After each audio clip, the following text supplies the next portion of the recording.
Hello everyone, Horror Mystery Rewind here. Today we will talk about a movie named Barbarian. Spoilers ahead. Enjoy and take care of yourself. The film opens on a stormy night. Tess Marshall, played by Georgina Campbell, arrives at an Airbnb that she booked at 467 Barbary Street, but as she tries to check in, she cannot find the house key or get in touch with whoever booked her. Before she leaves, she sees a light turn on in the house, and she rings the bell.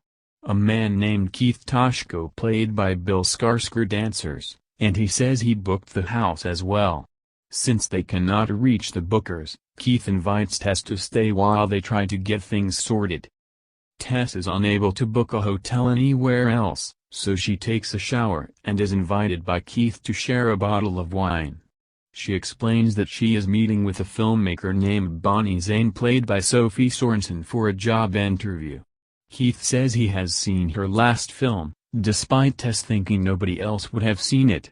They bond for a bit before going to bed. During the night, Tess wakes up to overhear Keith gasping in his sleep, likely due to night terrors. She tries to wake him up but ends up startling both of them. Keith denies anything is wrong. The next day, Tess goes for her interview.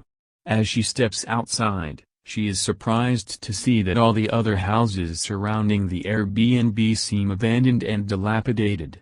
Tess then goes to meet Bonnie at the restaurant.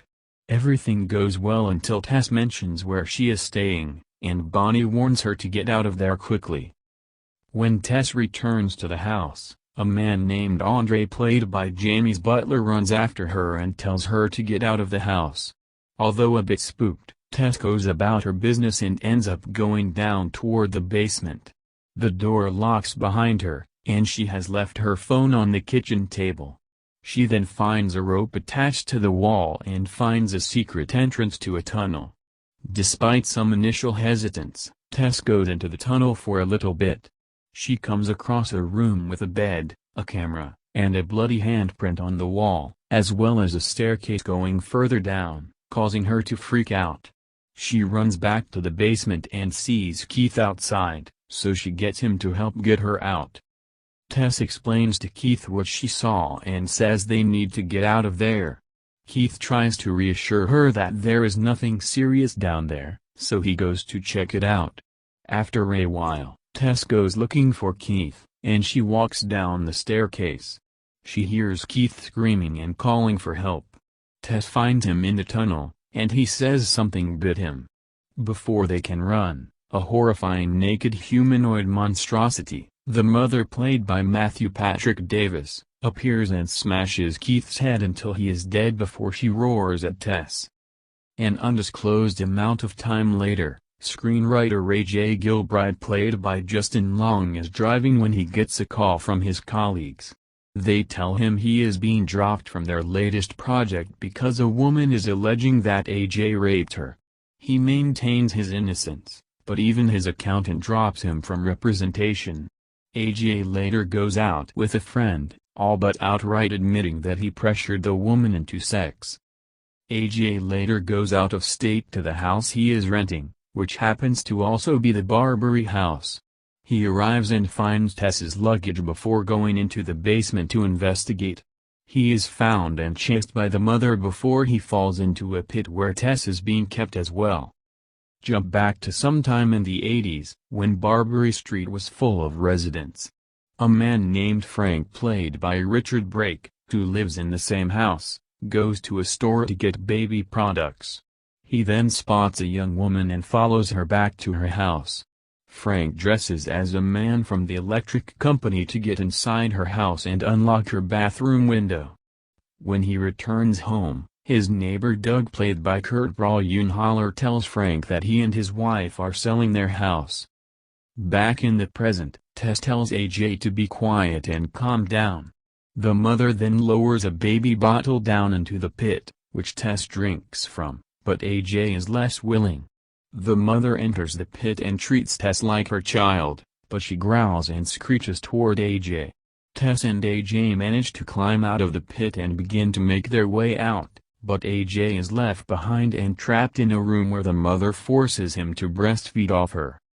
Tess manages to break the window to the basement and is pulled out by Andre before the mother can reach her. Andre tries to take Tess to safety, but she insists on going back to free AJ. Tess calls the cops, but when they arrive, they believe that she is a strung-out addict due to her disheveled appearance. She brings them to the house, but since she has no proof that there is any evidence of a crime, the cops leave. Tess waits until it gets dark to break into the house and get her keys. When she gets into her car, the mother emerges and tries to break into Tess's car, but she drives into the side of the house to try and kill the mother, but it just briefly knocks her out. Meanwhile, AJ has made his way into a room where he finds Frank, bedridden and close to death. AJ sees several tapes that Frank has kept of the women he has raped over the years. As AJ calls him out for how sick he is, Frank pulls out a gun and shoots himself in the head. AJ grabs the gun and goes out of the room. Tess is down there and calls out to him, causing AJ to get startled and pull the trigger. Tess is shot in the abdomen, but AJ helps her get out of the house. When they get outside, Tess sees that the mother is not where she originally was. She tells AJ she knows where they can run to. Tess brings AJ down by the water where Andre told her to go for safety. He explains to them that Frank owned the house and was most likely the source that booked the victims. He would kidnap women and rape them, producing children that he would also rape, and the mother is a product of incestuous rape that has been in the house for over 40 years. Although confident that she cannot find them, Andre is quickly proven wrong when the mother emerges and rips his arm off, then beats him to death with it.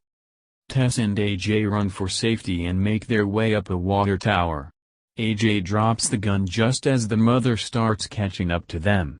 AJ thinks he can redeem himself and save both of them. So he grabs Tess and throws her off the tower, knowing the mother will instinctively go after her baby. AJ runs down and sees the mother seemingly dead. Just as he tries to justify his actions to Tess, the mother springs back up and gouges AJ's eyes out with her thumbs before cracking his head in two. The mother then crawls over to nurture Tess, who grabs the gun. She has a slight look of remorse on her face before she pulls the trigger. Tess then gets up and walks out of the area to get medical attention. Cut to the chase. Tess Marshall arrives at 467 Barbary Street to stay at an Airbnb, only to find it has been double booked with another man named Keith Toshko. Tess stays the night but quickly discovers a sinister presence lurking in the house since there is a hidden tunnel in the basement. Keith ends up down there and is killed by a humanoid monstrosity known as the Mother.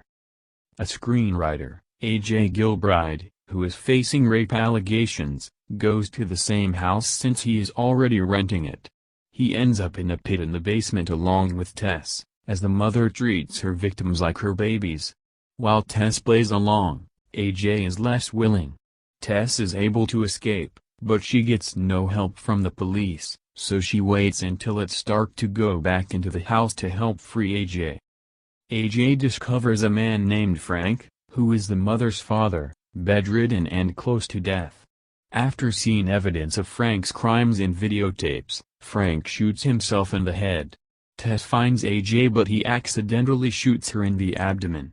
They run from the mother and find a homeless man, Andre, who earlier warned Tess about being in the house.